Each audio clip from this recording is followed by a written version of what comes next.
it's still booting up. So when it's green, Mhm. they can hear you.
If we could call this meeting to order at 7 o'clock on October 27th, if we could rise for the Pledge of Allegiance.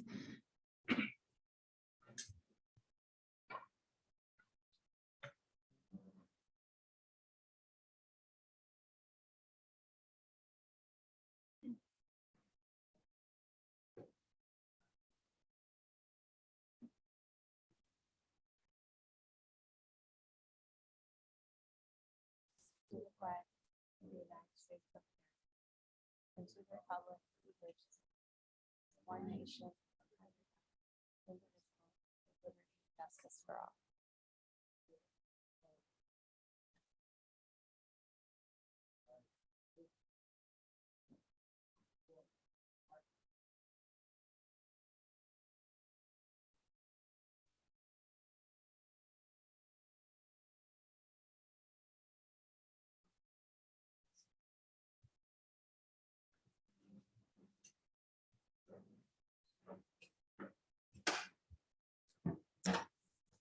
Okay, if we could take the roll, please.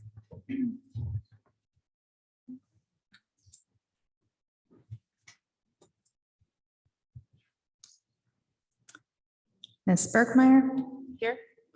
Mr. Green, Here.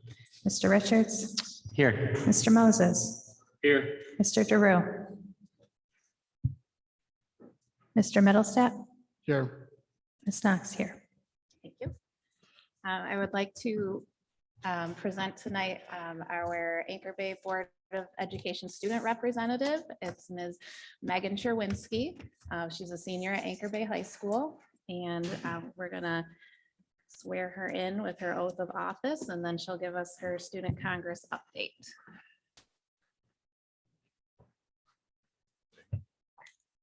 Okay, would like to raise your right hand. I, Megan Cherwinski, I, Megan Trowinski, solemnly swear to support the Constitution of the United States solemnly swear to support the Constitution of the United States and the Constitution of this state, and the Constitution of this state, and to faithfully discharge the duties of the office of student board member, and to faithfully discharge the duties faithfully discharge the duties of the office of student board member of the office of student board member in and for the school district of Anchor Bay in and for the school district of Anchor Bay in the state of Michigan, according to the best of my ability. in the state of Michigan according to my best ability. Thank you. Congratulations.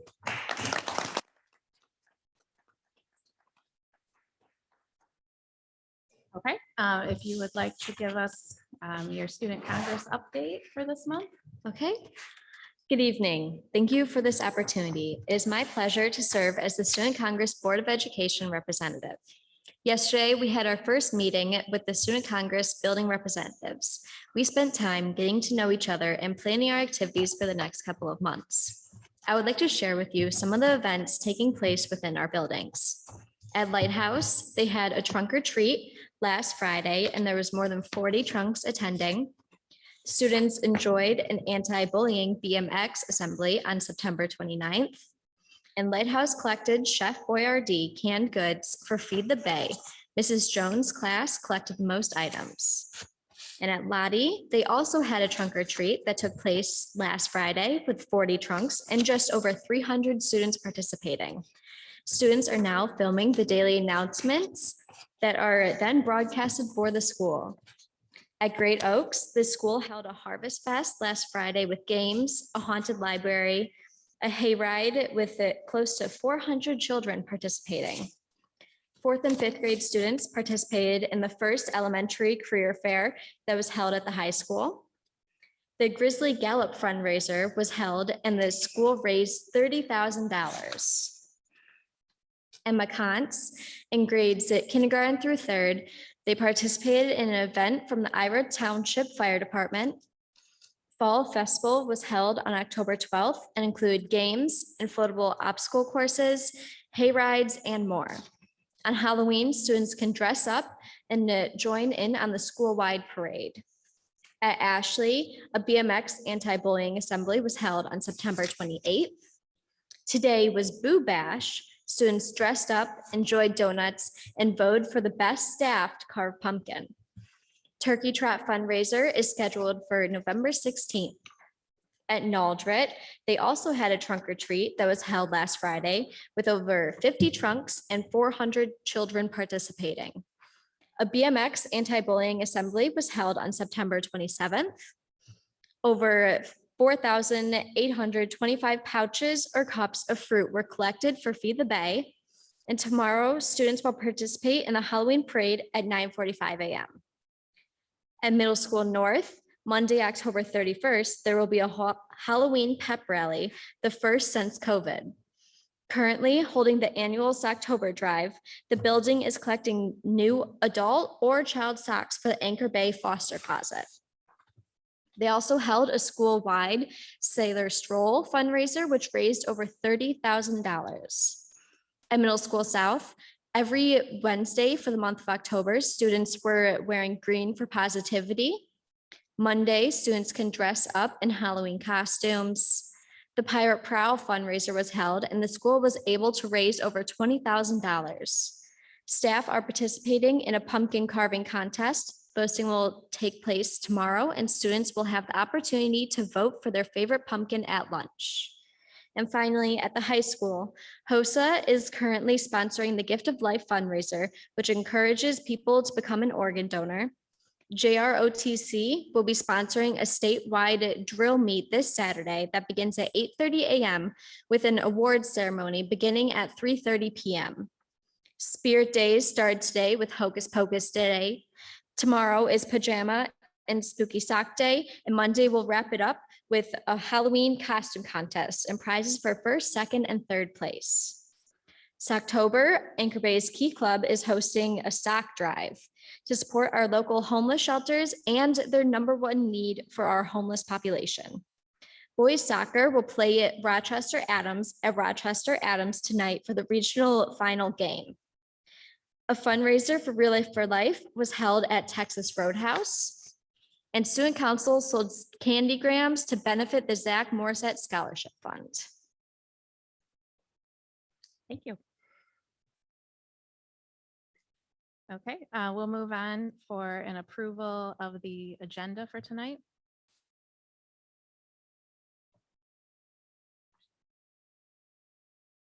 Is there a motion to approve tonight's agenda? So moved. I'll second. All in favor? Aye. All opposed? Motion passes. Next, we have our audit presentation.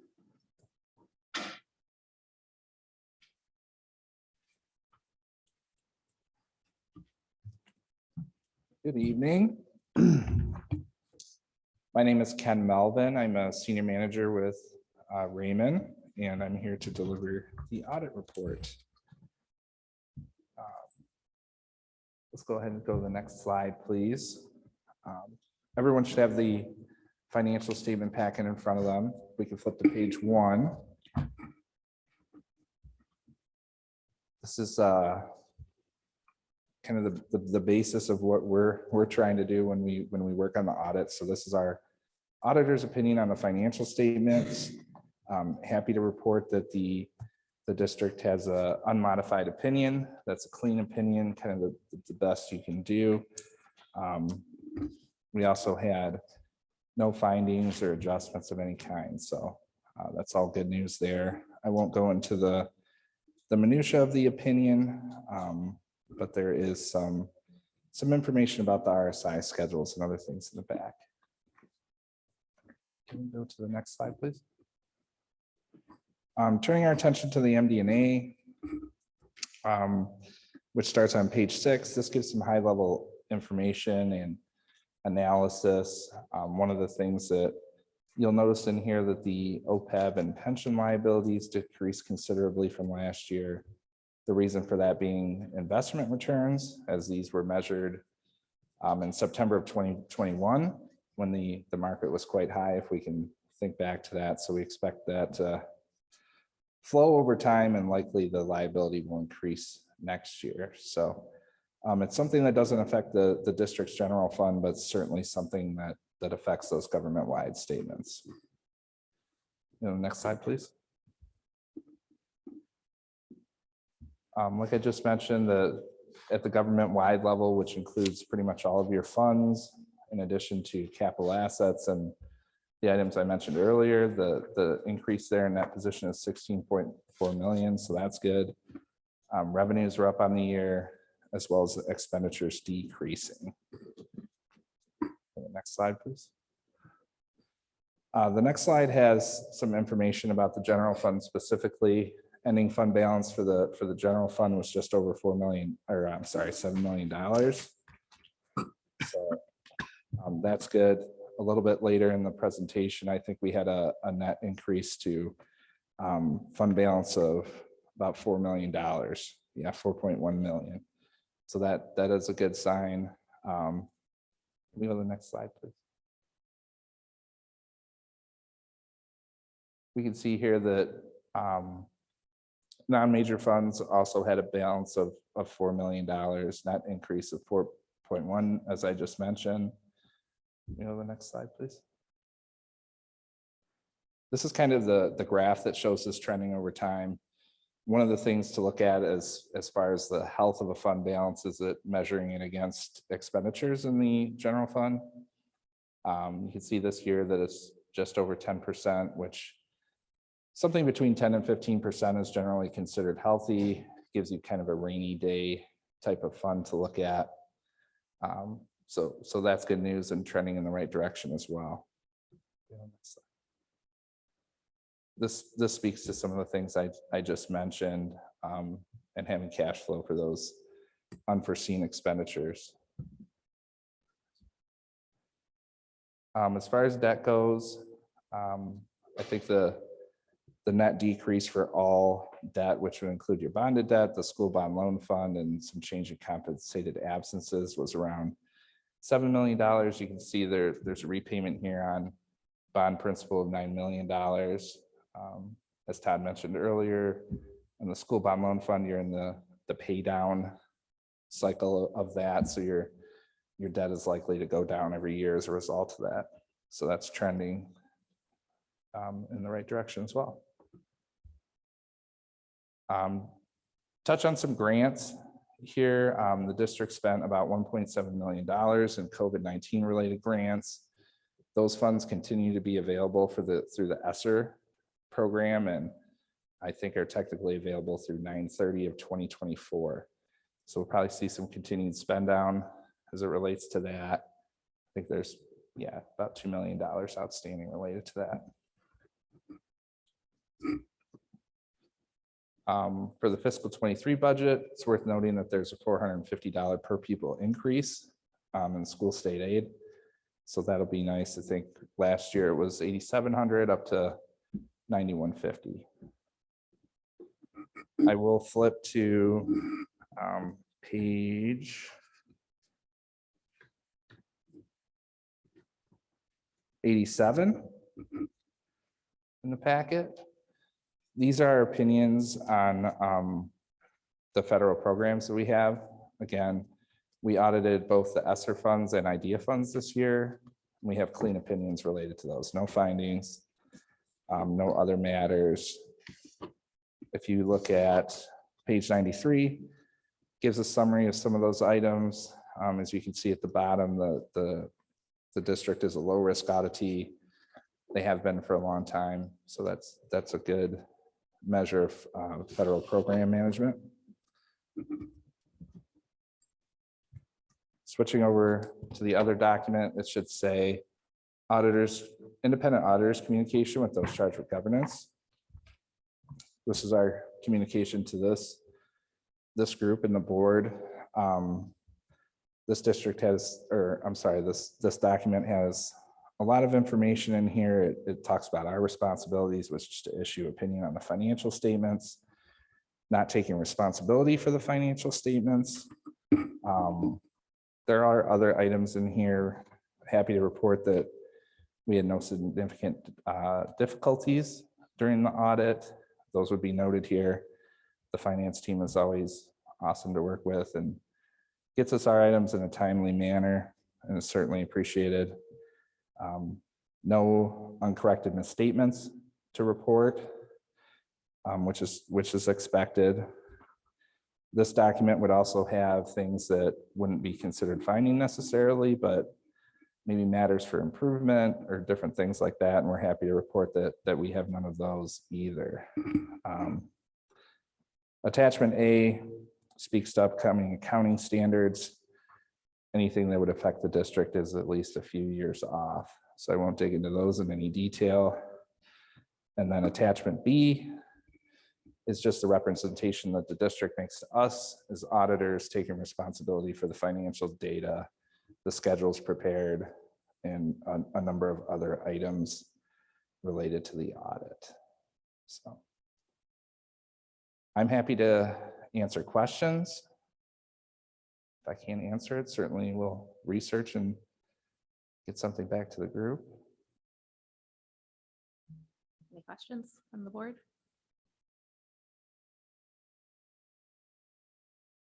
Looks like we don't have any. Okay. Thank you. All right, thank you very much. Next, we have our summer school presentations from Ms. Molesky and Ms. Maxey. And Mr. McDonald. It's my pleasure to introduce our coordinators for the summer school program. We had a very robust summer school, over 400 students, and our coordinators, Miranda Molesky, one of our reading specialists from McCants, and Kelly McAsee, one of our teacher consultants, did an outstanding job coordinating the program, overseeing all the day-to-day in coming and going of the students, coordinating all the staff and programs. And it's my pleasure to introduce those coordinators to you so they can tell you more about the program. Thank you for having us tonight. I'm just going to begin with a little bit of the background of the program to give you an idea of what we did this summer. The program for this summer had all of these sections. So we had a Kinder Connect first grade fundamentals, summer school scholars, 2nd through 5th grade. We also had a STEM program for 2nd through 4th grade. We had ECSE pre-K, CI, special education resource. We also had in the middle school, we had math mindsets, grades 6 through 8, literacy in the middle school also for 6 through 8. And of course, we had credit recovery for high school. So, and then we also did have a band program that was implemented the last 3 weeks of the summer school program as well. So we need to just kind of address the needs of summer school enrichment and why we went forward with all of these programs. We know that remediation is very important for school, for students over the summer. So we've all heard of the summer slide. We want to make sure we reinforce skills, we promote higher level thinking. We are encouraging students to develop and apply problem solving strategies. Obviously have an enjoyable summer. Our teachers did a phenomenal job engaging with students. We also had a social emotional learning piece added to the classrooms as well. And we made sure that we wanted to ensure success for this upcoming school year. So those are some of the goals that we talked to our teachers about when implementing the program. One thing that is different that kind of came on board a little bit last year and then really a lot this year was implementation with the partnership we had with Macomb Intermediate School District. So in June, we had our teachers in Anchor Bay sign on. They did training with all of our staff member teachers in STEM literacy, summer scholars, first grade fundamentals, kindergarten connect. So all of those courses we had a multiple days training through the ISD. They also provided our assessment guidelines and our data collection. And the wonderful piece that has not happened in years past with summer school, they also helped provide materials, books, STEM kits, and daily supplies. And then of course that instructional support was very key with that training. We had a contact person also with the ISD that would come in and help. And then that grade level support between teachers was really important with collaboration. One piece that was added this year is a high school cadet program. We do have that high school cadet program at Anchor Bay High School. But this year They went in partnership with Macomb ISD, Oakland University, and the MEA Aspiring Future Teacher Program. So there are 10 school districts in Macomb County that participated in it. This year was the first year for Anchor Bay. Anchor Bay had the largest employed cadet population, so they were teenagers from the high school employed by Anchor Bay. There were 17 of them, and they helped assist in all aspects of the school. So they, teachers were assigned a cadet, and they worked with the teachers to help ensure success with our students. So they really got a firsthand look at what it's like to be a teacher and be in a school system. Not only did they help with students, reading with them, going out to recess, planning, helping the teacher plan instruction, run copies and things like that. They also helped us implement success when students arrived and at dismissal. So we had over 360 students attend a school that they usually do not go to, which was, to say the least, Lighthouse is a very complicated building, lots of entrances, exits, hallways. We implemented this teachers cadets to be kind of like a welcoming crew. So we made sure, they made sure that students got to the right spots and that parents felt safe dropping their students off to us. And it was a well-oiled machine after the first couple days, but they did a great job helping kick things off in a positive way and including with dismissal. So along with the high school cadet program, they had training as well at the ISD. They worked closely with the cooperating teacher, Patricia McLean and Sherry Kenward here at Central. They even had a conclusion to their summer school as well. So we were very thankful with that program and we're hoping to see that continue as well. They were a very big helpful hand this summer. So let's talk a little bit about the numbers and give you what we did this summer. We had a 6-week program. It was Monday through Thursdays. It went from 8:30 to 11:30 at Lighthouse. We had 357 students attend. Middle school was housed at North with 34 students, and the high school program was also housed at North with 69 students. We had staff, we had 31 teachers, 4 middle school teachers, 31 elementary, 4 middle school. We also had paraprofessionals that I know Kelly will speak about that helped our special ed program with success as well. We had a speech and social workers as well to help with that social emotional learning behavior concerns. Really made sure that our teachers were supported and the students were supported. We had custodial staff help us out. We also had our 17 cadets I already talked about, and then Kelly and myself were at elementary. And then we had at high school, we had 3 teachers, 1 coordinator, and a paraprofessional as well. Our attendance rates were pretty strong. In elementary, we had about an 86%. Middle school was 84% and high school was 80% in person. They also had the option of at-home learning as well. Some of the dip in our attendance we noticed is that with the 6-week program, families really did want to take and do family vacations, and that was allowed for there. So that's where we felt a little bit of the dip was compared to years past. Real quick, a daily schedule for elementary. We had that social emotional learning activity. This is like a snapshot example from a student's, from a teacher's classroom. They did a math whole group instruction, and then eventually they broke into stations later on in the morning. They did a teacher read aloud with purpose, and they also had literacy instructions, whole group, and then they also had learning stations. So when the cadets were with the teachers were able to have that small group instruction that was able to pinpoint individual needs of students, but then we also had that extra set of hands with the cadet that was trained to help monitor the stations and keep students on task, which was great.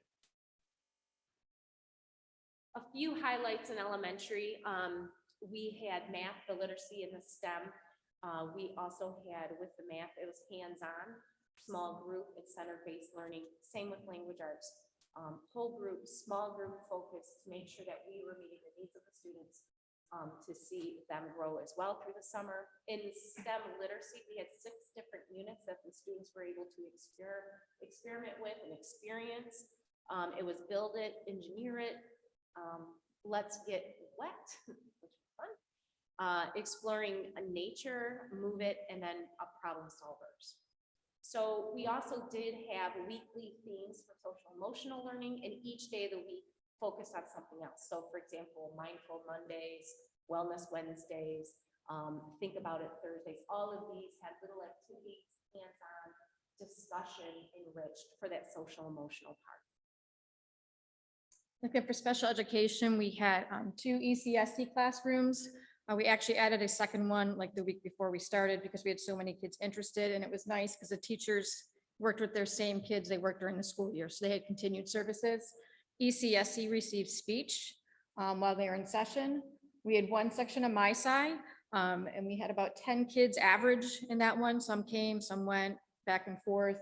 And then we had 3 resource classes at the elementary level. We kind of broke them up by skill level, so that in each one had a teacher and a paraprofessional in it with them, so even smaller groups. And then with those resource classes, looking at growth, we did see 95% growth for the kids that were there for pre and post testing. And they really focused on individual needs for each student. So they had copies of their IEP goals going into it, so they knew exactly where they were. And then secondary, we had the math mindset. That kind of works with the kids on changing their relationship with math. And then the literacy, they did a lot of novel book talks. The teachers that did that one really seemed to enjoy it. And then the credit recovery, those students were all on E2020, split up in the building, I think into at least 2 to 3 different classrooms. So data at a glance from now, she's mentioned with the data from special ed, thank you. With our programs, the Macomb Intermediate School District kind of were in charge of our assessments with the pre and post. And one might think being in a 6-week program would we really see growth. Well, we really did. So with pre and post, every grade level increased. So when they come in on day 1, we did an assessment in comprehension and including that mirroring math classes. They also looked at skill-based at their grade level. And in every grade level, there was an increase. For example, such increases like in 4th grade, everyone, all the students that data that was pulled out were students that did not attend the whole time, where they didn't complete the. So our data, we really tried to look at who was there from start to finish, what those numbers. And same with math. You can see there with the bar graph, from when they came in, they were then comparing apples to apples to when they did the post. And then we saw a nice increase as well. On a sidebar, I was talking to a teacher when we were coming back to school, and she mentioned one of her students, and she said, you know, I've never really witnessed a child going up a reading level. Usually they say, or it's a down because of some time. And I said, oh, what's the student's name? The child's name, and I go, oh, she went to some school. I've never witnessed a person, a child, go up in reading levels over the summer. It's really good to hear. It's just like positive feedback, kind of off the streets type thing, and not really looking at the data, but just talking about the overall child individual. It's really good to hear that feedback that we are seeing success with our students in Anchor Bay with the program that was put on. As far as the feedback from parents, we put out a survey to parents. Overall, staff members, we asked if they were friendly and helpful. Everyone seemed to agree. Almost everyone. Do you, except one person, do you feel your child will be better prepared this September? 88% said yes. So we're happy. Oh, excuse me, 88 people that responded to the survey said yes. And then, would you send your child to summer school again? That we're on the right track here in Anchor Bay. Our final thoughts, we'd just like to thank Lighthouse Elementary staff. It is a big taking on with teachers coming in into their classrooms and using their space, just getting the building ready, the custodial staff to get ready for pretty much a mini school year happening at a building with almost 360 kids never been there before. We would like to thank the ISD, their partnership. They really helped lead the way there. Diane Hepner here at Central and Joe McKenna did a great job supporting Kelly and I through, Plexus all the way up, making sure we had what we needed to make a successful experience for our students today. And then we just want to thank our staff. The teaching staff this summer was phenomenal. They wanted to be there every day, smiles on their faces, and they made it really engaging and fun for the students that were there, and I think it was worthwhile. They did a phenomenal job.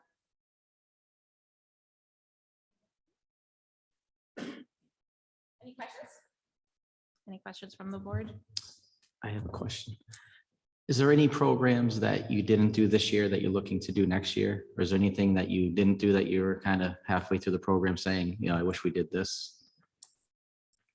One thing that I would like us to think about as a district is making sure that we have opportunity. It seems like our fifth grade numbers kind of fell off when they offered sixth grade band 3 weeks in. So I think we need to make sure that we're looking at all learners to complete a program before another one starts.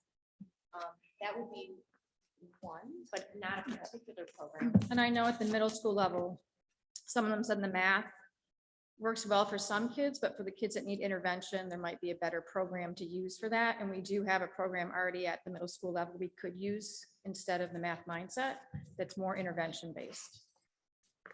But these are things to consider that I know that we've talked with Joe about that, we look forward to planning and making sure, as we're getting into it, we're recognizing things and we're listening and watching. Yeah, with results like this, I think it's a great program. I think some parents will, hopefully see more students next year too. I was just curious too, on the teacher cadets, we had 17. Did we have to limit that? Like, was it only a certain number or did we take anybody So interested? everyone that Okay, applied, and it was the largest group from a home county. Okay. So we were really pleased with it. It made it really, It made it very. it was very nice. And I think it keeps parents' minds when they walk them up to the doors, drop them off. We called over that. They would take their food and walk them down to class, and they just felt a little more at ease. Lighthouse is a very large building, and we try to put that personal spin on it. To not feel like they're going down a maze and turning right and then left. We made that a really personal connection for the kids, and I think the cadets really helped establish that, because 2 people in a building that large, it would have been really hard because nobody is familiar with it, like their home building, so you're coming into a brand new setting. does the ISD or even ourselves do any feedback with the cadets, like any sort of survey or just how they felt about it or if they enjoyed it? That's a good question. We'll have to ask. Follow up what's there. So I just wonder if that's a way to kind of advertise it too for the future, if they enjoyed it. Yeah, no, I know the daily feedback. Right. That's were wonderful. They were very helpful. Worked hard. Very serious, which was wonderful to see. Great work ethic. So we'll have to follow that up with Patricia and see, because I know she still has contact with those same students. Yeah, I know they do a celebration at the end for those. And the other part, just so you know, there were 31, I believe, countywide, and 17 of them were from Anchor Bay. And we used them. Very effectively, and we were very appreciative of them. So we kind of oversaw them on a daily basis, and then once a week they would meet with their coordinator and then get them.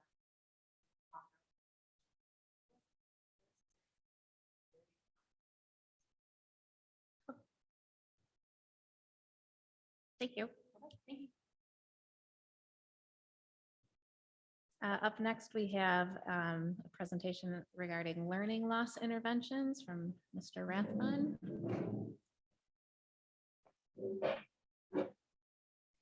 Good evening, Board of Education. Sorry about that. We just had a presentation on summer school. We were able to talk a little bit about some of the new facets that we're able to implement, some of the additional things that we're able to do. That's largely because we've received a significant amount of funding from the state and the federal government. A lot of that has been earmarked specifically for learning loss. And that is part of the reason I'm here before you tonight. We have another grant opportunity that's coming our way through the state of Michigan, Section 98C. That particular grant addresses learning loss by students here at Anchor Bay and other LEAs across the state of Michigan. The application is due no later than November 30th, 2022. And we are projecting at this point that we will get roughly $200,000 from that grant. We think it's going to be in the neighborhood of about $37 per student, and that's funded on a per pupil basis. Part of the reason I'm up in front of you here tonight is that one of the requirements is that no later than October 30, 2022, at a public meeting of the board, presentation has to be provided about how we intend to use those funds. So I will get to that in just a moment.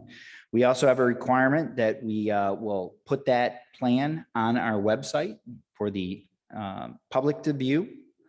And finally, we will have a brief description in that plan of how the district will use metrics to determine the impact of the grant and the initiative. And that will largely be done through our academic assessments that we perform throughout the year, including NWEA. Finally, there's a report that is due back to MDE no later than July 14th of 2023, just kind of detailing how we spent the money and also talking about those metrics and how we measured and looked for the impact of those initiatives. So with all that, our plan is essentially to utilize those grant funds in the 98C, Section 98C grant for our elementary class size reduction teachers. At the beginning of this year, we hired some additional staff because we were concerned about the numbers. We wanted to keep our numbers low so that we could utilize our classroom teachers. We know that's our tier 1 intervention. That's our best intervention with our students, is to have our classroom teachers with low sizes so that they can spend more time, personalized time with those students.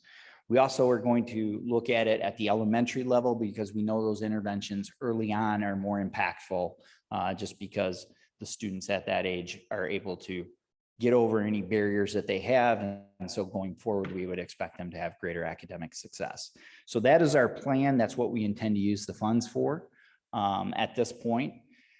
At any time during the year, we can amend that. And likely that could happen. I'll just say because there are so many different grants coming in and so many different funding avenues for us, we do sometimes have to shuffle our expenses around a little bit. But if there is a change, we will come back to the board and definitely let you know about any changes to our plan. And those will also be uploaded to the website for our general public to have an idea of what we're doing. Any questions about the plan or the Section 98C grant funding? Can we get a copy of the elementary number of sections and class sizes by building? Absolutely, sure. Okay. Any other questions from the board? All right, I'll conclude my presentation. Thank you very much. Have a good evening. Thank you. Next, we have a superintendent's update. Just 4 items I wanted to discuss. The first, our door barriers, night locks have been, they're in progress of being installed. We're hoping that that will be wrapped up soon. We also had our second Pathfinder meeting for the staff. That was something we talked about at the opening meeting. And so they've been meeting here on Saturdays in order to have professional development to kind of move forward our curriculum and instruction initiatives. And then the next thing is something that kind of goes with our communications. We received communication from the state that we are off state supervision. We have, because of our financial strength has improved, we are, as it says, determined that we no longer have potential financial stress. And so therefore we have been released from their supervision.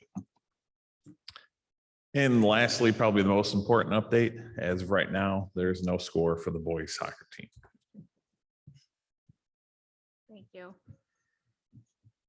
We have, next is the hearing of the public. So I have one submission for tonight.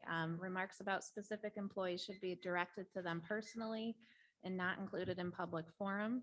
And administration will follow up with concerns within 48 hours of the board meeting. So I have one submission from Lisa Olson-Marschke.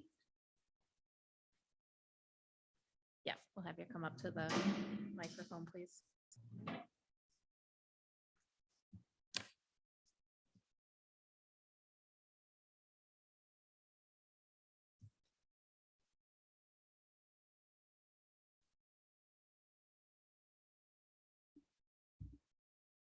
Hello, my name is Lisa Olson Marshke. I'm a special ed CI para at Middle School South.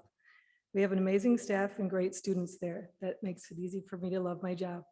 My reason for being here tonight is to say thank you to the board, the ones who voted for all the paraprofessionals to be brought up to $15 an hour. I would also like to say a huge thank you to Mr. Giroux, your voice to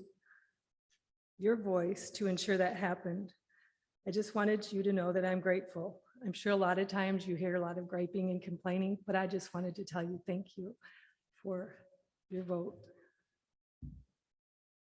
Thank you.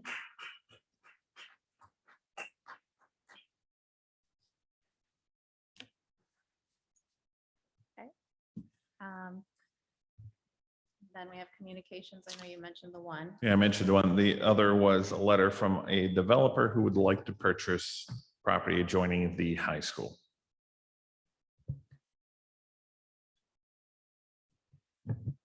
We will move on then to our consent agenda. Tonight's consent agenda consists of the approval of the September 28th meeting minutes, the personnel report, the financial report, and the bills payable for September 22. Is there a motion to approve the consent agenda? Madam Chairman, can we remove the minutes and vote on it separately or discuss it separately? Okay. Thanks. So first, let's go forward with the personnel report, financial report, and bills payable for September of 22. Is there a motion to accept these?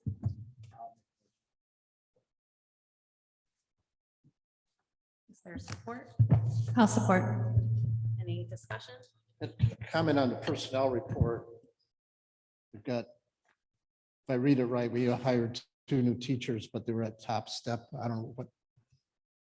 It says master 15 and master plus 30, 11 stuff, or Yes.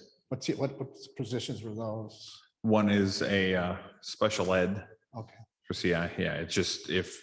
No, I for- understand. I just didn't, it Yeah. doesn't indicate what kind of Okay. teacher they are. I understand Mhm. that. Not a problem. Just, because I know we discussed trying to get teachers at lower step, but I know special skills, special ed, et cetera. We got no choice. Thank you.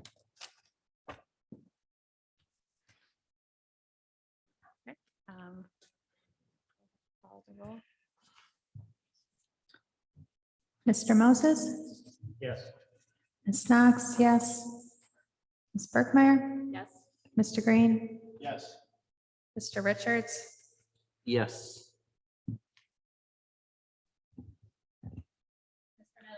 Yes. thank you. Motion passes. Now we will return back for approval of the minutes of September 28th meeting. Is there a motion to approve these minutes? I'd like to make a correction or addition. Okay. That's why I want it separately. So under the, as you recall, I brought up the issue of redistricting. And the comments are very, just only like a 2-sentence comment, and it was more than that what I discussed. And this is how I would phrase it. If you, Mr. Middlestad wanted to discuss middle school redistricting because it's included in bond literature. An open letter from the superintendent stated that Ashley and McCons would attend north and Mildred Great Oaks would attend south. Mr. Middlestad stated that redistricting was not part of the bond, but if it was important enough, the bond should vote to redistrict. Mr. Jankowski disagreed and felt it should be done at a later time.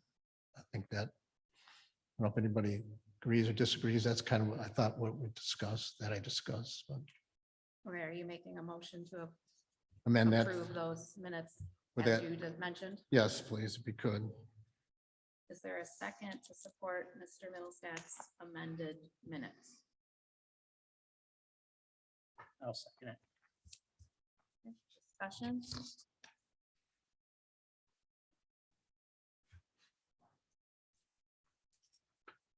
Go ahead, call the roll. Mr. Middlestat, Yes. Mr. Moses, No. Ms. Berkmeyer, No. Mr. Green, No. Mr. Richards, No. Mrs. Knox, no. Okay, motion fails. Madam President, I would make a motion to accept the regular board meeting minutes of September 28th, 2022 as presented. Okay, is there a second? to accept them as originally presented? I'll second. Okay, any further discussion? Please. Mr. Green, Yes. Mr. Richards, Yes. Mr. Moses, Yes. Mr. Middlestat. No, I'll let the record show that that redistricting discussion sentence was not how it was done at the meeting. Just look at the video. Mrs. Knox, yes. Ms. Berkmeyer, Yes. Motion passes. Just, if I could, Madam Chairman, on the previous minutes from last month, I asked to add the dollar amounts into the minutes for the security personnel, and it was added, but there were some additional comments made. I don't think that's what we agreed to. I think we agreed to add how much was costing us, the same thing for the superintendent's salary. That the salary was added, but then there was additional comments added to the minutes, which we weren't there before, so those shouldn't be there. We agreed to add the dollar amounts to the minutes, not additional comments. So when we left the meeting last time, I said, okay, we'll go ahead. If we put the dollar amounts in, we're good with that, but additional comments were put in the minutes, so I don't think those should be there.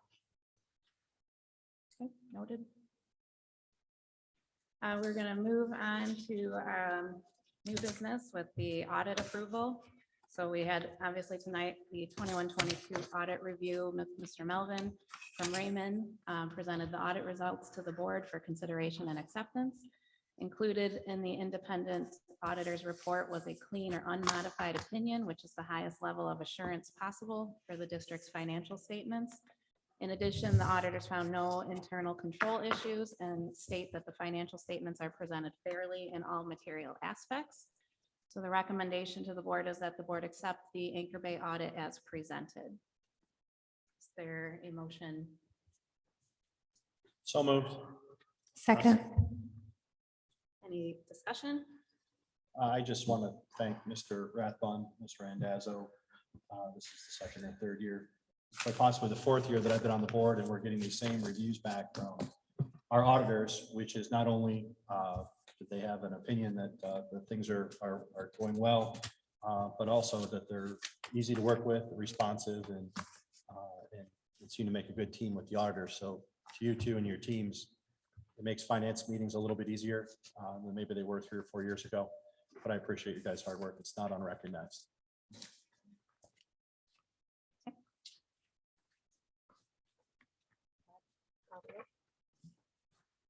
Mr. Green, Yes. Ms. Knox, yes. Ms. Berkmeyer, Yes. Mr. Richards, Yes. Mr. Moses, Yes. Mr. Middlestat. Yes. Motion passes. Next is the second reading of a policy. So our policy committee had reviewed seasonal policy updates that we get and recommendations for the following policies at the September 7th meeting. Just for the audience understanding, largely regarding board meetings and allowing electronic and remote participation, and under which rules and laws that we have to abide with to do so. So the recommendation, I believe that we said at the last meeting, was that we would go, that we were presented with 2 different options from Miller Johnson, our attorneys that provide us policy updates. And it was recommended to go with option B. So this would be the second reading of such a policy, and the recommendation is that the board approve the policy updates with option B as presented. So moved. I'll second. Any discussion? Ms. Knox, yes. Mr. Moses, Yes. Ms. Berkmeyer, Yes. Mr. Green, Yes. Mr. Richards, Yes. Mr. Middlestat. Yes. Thank you. Motion passes. October has been Principals Appreciation Month. If you've seen the Anchor Bay Facebook page. We've been highlighting all of our administrators, building administrators this month as part of our appreciation. So we have the following resolution attached that I'm going to read. Whereas energetic and inspiring school leadership is essential to Anchor Bay schools in order to prepare students for success, both during their pre-K 12 years and beyond. And whereas principals are entrusted with the educational development of young people and serve as educational visionaries, instructional leaders, assessment experts, community builders, facility managers, special programs administrators, and guardians of various legal, contractual, and policy mandates and initiatives. And whereas principals set the academic tone for their schools and work collaboratively with teachers and parents to develop and implement a clear mission, high curriculum standards, and performance goals. And whereas principals play a vital role in the success of students by creating school environments that facilitate great teaching and learning, as well as continuous school improvement. And whereas much of the success of pre-K 12 students can be attributed to principals who act as the liaison between the school and the community it serves, ensuring that parents and the community are aware of student and school achievements. And whereas the celebration of Principals Month honors elementary, middle, and high school principals and recognizes the importance of school leadership in ensuring every child has access to a high-quality education. And whereas during this month, we join educators, parents, and students throughout Michigan to raise awareness of the importance of educational leadership and recognize and thank the hardworking principals in Anchor Bay schools who set exemplary standards of service. Therefore, the Anchor Bay Board of Education do hereby proclaim October 2022 as Principals Month. So our recommendation is to accept this resolution as presented. Is there a motion to accept the resolution? I'll move. I'll make a motion. Support. All in favor? Aye. All opposed? Motion passes. Next, we have a textbook recommendation. So the curriculum committee of the board met on September 7th as well and reviewed the recommendation from the math department for the adoption of a new statistics math book. The order includes 2 hard copy classroom sets, which is 75 books of the Practice of Statistics for AP Exam 6th edition textbook by Starnes and Tabor, and 150 digital copies. The total cost is $32,903.05, which is recommended for board approval. This purchase will provide our teachers with the materials to better prepare our students for the rigors of the AP exam and allow us to offer AP statistics going forward in the future. So the recommendation is that the board approve the textbooks as presented. Before we do that, I want to clarify, you just said 150 copies, about 30,000. What I have printed here is 160 at 31. So I just want to clarify. Yeah, there was a quote that came in late that was much less, and the total amount is 31,047. 03 with 160 digital copies. Mhm. Okay. No, yeah, there was I know we had a couple of versions. To clarify, it is 160 digital copies for $31,047.03, which is obviously more copies for less money. Could you give me that total one more time? Yes. So it's 75 statistics hard copy books and 160 digital copies. And the total cost is $31,047.03. Thank you. Is there a motion to approve the textbook purchase? I'll make a motion. Support. Any further discussion? In general, for textbook review, do we have parents involved at all in the textbook? What's the process? Are parents, I mean, math might not be the biggest one, but how's our process for including the public and parents to review text that we approve? So for statistics, basically, especially for an AP statistics, it's normally the AP program offers like a handful of options. And then we take it to the curriculum committee. And then based off of that, then we bring it to the board. Okay. But in general, if we had like a reading book for elementary, how does that process work then? It's the same process that goes through the curriculum committee and then ultimately the So we board don't, we meeting. don't have a parent reviewing the text that we, No, and I do not believe that's ever been the case. is there a reason we should? I think we should. I mean, that's just for the future. I would think you'd have parents reviewing text and social studies reading. I understand math statistics, it's pretty specific, but I would think the curriculum committee would look into, I think in the past we had done that where we had parents review the teachers and the, the staff would come up with what they wanted to do and, or come up with a couple options, and then we would have parents come in and review it and then bring it before the curriculum committee. But that's just my opinion, I guess. So for the record. Thanks. I can tell you when we looked at, I had not seen any of that in the last 36 years. So What did you say? back in previous, I could not find anything in the files that kind of reflected that process. I must have been sleeping. Thank you.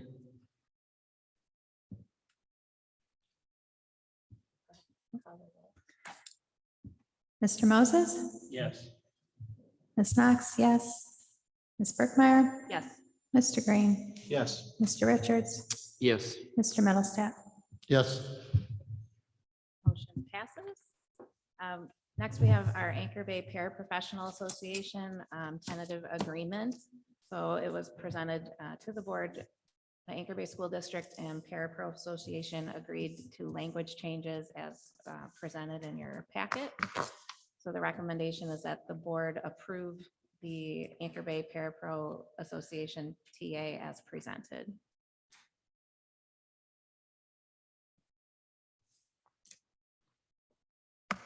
I'll make the motion to approve it. I'll second. Any discussion? This agreement's been ratified by that employment group. Yes, it is.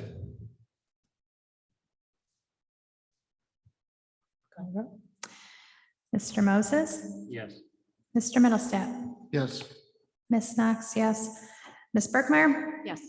Mr. Green? Yes. Mr. Richards? Yes. Just Motion that, passes. since we didn't have comments, I'd just like to thank administration for being able to, I know several months ago, we focused on getting $15 an hour minimum wage, and I think this is important for the district. And I know there's some logistics involved in some of these contracts, but appreciate getting us there. I know Mr. Drew is not here, and be happy to hear that we've approved it today. So, thank you. And last but not least, we have a field trip approval. We have student Ishan Jain, who will be attending the Michigan DECA State Leadership Conference, November 2nd to 4th, as he is a state officer. The conference is held at Michigan State University Broad College of Business, and he will stay 2 nights at the Marriott East Lansing. All expenses, including hotel, dining, and travel, are covered by Michigan DECA. As the Vice President of Business Partnerships, Ishan will be facilitating the conference, hosting workshops for other attendees, presenting at the opening and closing sessions, and attending the state board meetings. So the recommendation is that we approve him to go to the Michigan DECA field trip as presented. So moved. I'll second. All in favor? Aye. All opposed? Motion passes.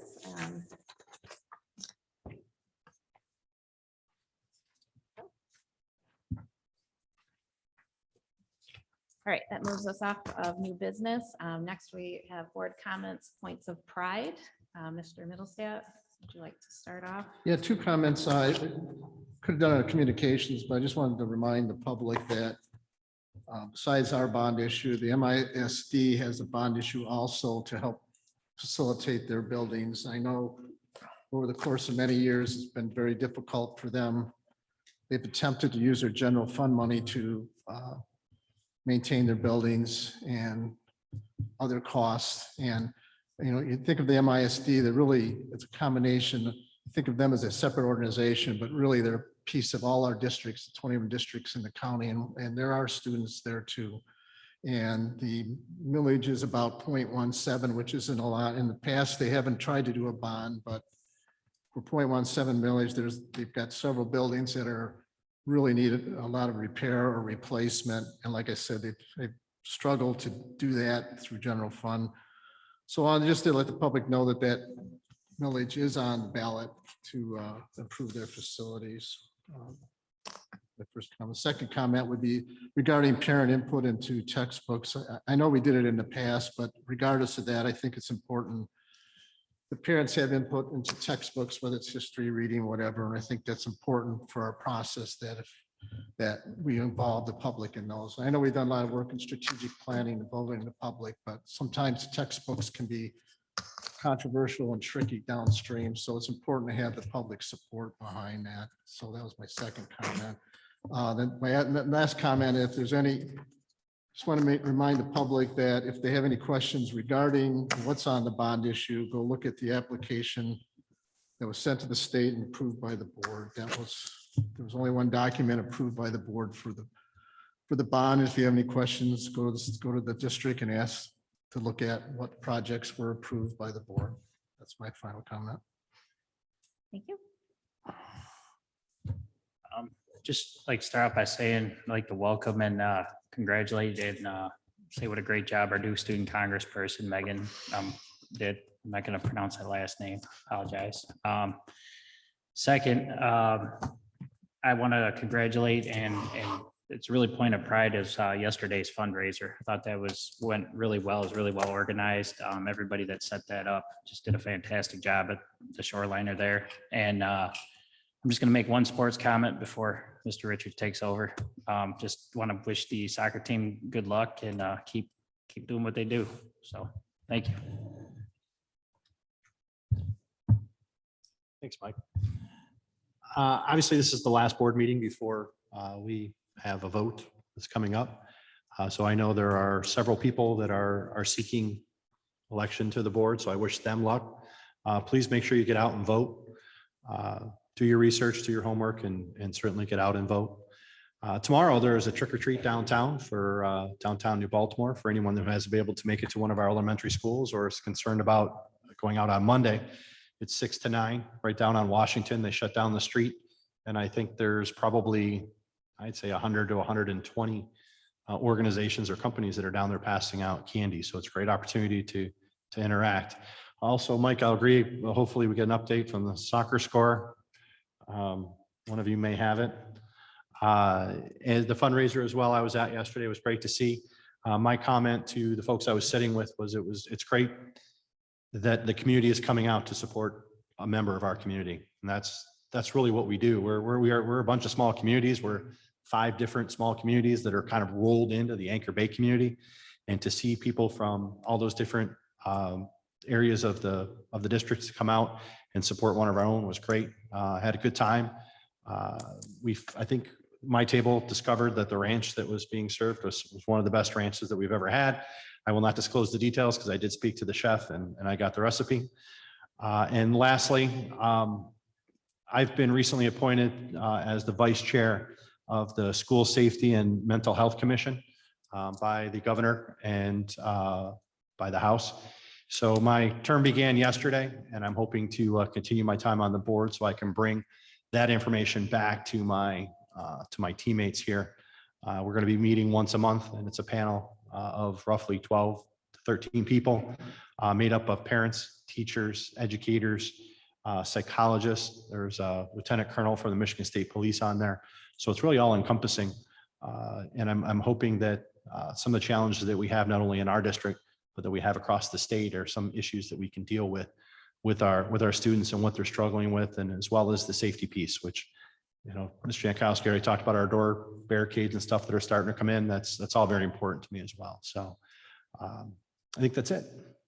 Thank you. Patrick was going to be my point of pride this month. So you already said it, but congratulations, Patrick. That's awesome to be appointed and then also named as vice chair. So that's means a lot for our community and our school and certainly our board to have that knowledge. Other than that, I did get to finally go over and tour Lottie Elementary. I did a tour of the schools when I first came on the board, but I wasn't able to go to Lottie at the time. Mrs. White, the new principal there, welcomed me and I got to tour that. She's been doing some amazing things over there. In spite of everything that's been going on with her school and her students. They chose a new mascot. There's some new rebranding. It was really cool. And I also got to meet one of our new Fortis officers, John Torres. The entire time he spoke to me, his eyes were shifting and his head was on a swivel, and he abruptly left after looking at his watch 20 times. He's like, all right, I'll talk to you later, and goes off to do his thing. So that was great. He was in no way relaxed. Also, I do want to note that while they do carry a visible sidearm, his holster was khaki to match his khaki pants, and it was not disruptive in my opinion, in any way. It was actually, he seemed just like, another teacher or staff member around, except for a little bit more alert, I guess. So that's great, but congratulations again to Patrick, and make sure you get out and vote on the 8th. Thanks, Mr. Jankowski. Hot off the press, Anchor Bay is up 2-1 at half. At the half. Hot off the press. The Anchor Bay Education Association dueling piano fundraiser is Friday, November 4th. Proceeds go to the ABEA scholarship program. As some of the board members mentioned already, I'd like to thank all the teachers and staff that helped last night at the spaghetti dinner fundraiser for the Lottie Schmidt Nikolai family. It was a great event, and the Shoreliners ranch dressing is incredible. Even beats Jets Pizza. So there you have it. The New Baltimore Goodfellows is now accepting applications for their No Child Without a Christmas. Applications are available at any Anchor Bay school. The last Anchor Bay bond presentation is at Middle School North on November 2nd at 6 p.m. If you have any questions on the bond, this is a great event to attend. Veterans Day luncheon is at the Shoreline at Middle School South, November 11th at 11 a.m. Lunch is at no cost for veterans. October 4th was National Custodian Appreciation Day. I'd like to thank the entire custodian staff for everything that they do. Anchor Bay also has some current open custodian positions. I'd like to thank all the students and staff that participated in Spirit Week in honor of Zach Morissette. Zach was a 2012 graduate of Anchor Bay and was tragically killed on I-94 in 2020. I'd like to thank the Anchor Bay Fishing Club for hosting the Welcome Back to School Fun Fishing event. Great turnout and great event. Congratulations to the Anchor Bay Marching Tires on securing first place in AA Scholastic Marching Band performance at Troy Athens. Our tires took best overall music, best overall marching, best overall percussion, and best overall auxiliary. I'd like to recognize Sean, Linda, Joey, and Davey Elliott for refurbishing 6 soccer goals over the summer that were donated by the AYSO Region 195 of New Baltimore and Chesterfield. The soccer goals are used at Great Oaks, Naldrit, and Lottie. Congratulations to Captain of the Month at Middle School North, Jennifer Middlestat. Thank you for everything that you do. Congratulations to Middle School North Students of the Month, Mahaba Alice, 6th grade, Mason Berry, 7th grade, and Derek Hosking of 8th grade. Congratulations to the Anchor Bay Marching Tires once again. At the MSBOA District Marching Band Festival, the Tires earned a first division superior rating. They received all A's in the category of music and marching and all A+ in general effect showmanship. It was a great night, even with a little bit of rain. I'd like to thank the junior ROTC cadets for helping move the thousands of donations collected for Feed the Bay program. Thank you for everyone that also donated. I'd like to thank everyone that participated in Career Day. Looked like a great event. It's great for our district. October is National Principal Month. I'd like to thank all the school principals for everything that they do. The junior ROTC does have a drill meet at Anchor Bay High School. If you are looking for something to do, stop by from 8:30 to 3. I'm getting there. A 40-year-old school record was broken by Anchor Bay boys cross-country runner Thomas Westfall at the Shepherd Blue Jay Elite Invitational, shaving 8 seconds off the previous school record from 1982. Awesome job. Congratulations. Congratulations to the Anchor Bay boys varsity soccer team, who's obviously playing tonight on the Regional 4 final. Good luck tonight and go Tars. My points of pride will be from last night. It was great to see the school district and community come together for a great event, great fundraiser with the Shoreliner for the Nikolai family. Thank you for everyone that attended. Thank you. And I will wrap up. I also attended the Shoreliner fundraiser last night. Again, great turnout, great raffles that were going on. And I think everybody enjoyed their time together and being able to come together as a community for a good cause. And then also I do want to recognize our principals, our assistant principals this month as well. I know all of them are always putting their all into our buildings, working with staff, working with students, even on the rough days. And I especially wanted to give an extra shout out to Ms. White, Mr. Latona, and Ms. Van Hall. All three of them have had situations occur in their building, just unfortunate situations that have happened in our community and to students. And, I think they've really done a fantastic job leading their staff and their students and the community through those situations. And I just really want to recognize that and thank them for everything that they've done these last few months. Do we have a legislative update? Nope, tonight? they have not met since last month. They're not in session, are they? They are not there. Yeah, they're all, not until the election. I don't think until after Thanksgiving. Yeah. And we did not have any further board committees meet, right?